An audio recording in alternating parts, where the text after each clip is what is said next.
আসসালামু আলাইকুম। আশা করছি ভালো আছেন আপনারা।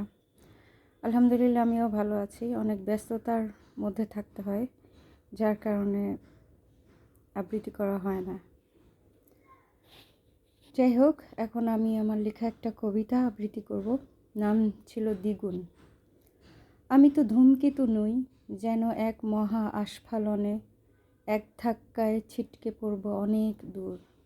এই হৃদয়ে যে জালে বন্ধ ছিল সকল গ্রহ নক্ষত্ররাজি, তারে আজ হলো জানা। কখনো স্বপ্ন দেখে মন, দেখা না দেখার এক অটুট বাঁধনে বাঁধা। কিছু ছোঁয়া যায়, আবারও হারায় ওই প্রশান্ত হিমালয়ের বুকে।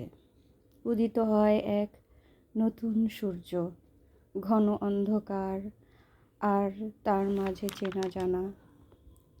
সে কিনা জানে না তার দিগন্তের খোঁজ, শুধুই খুঁজে ফেরা এঘাট থেকে ওঘাটে।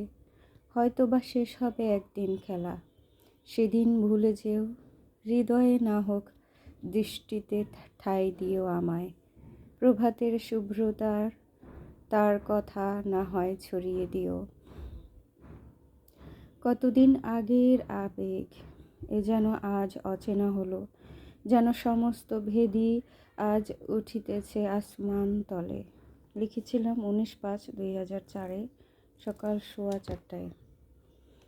আরেকটি কবিতা লিখেছিলাম আমি 2004 19/5/2004 দুপুর 12:15।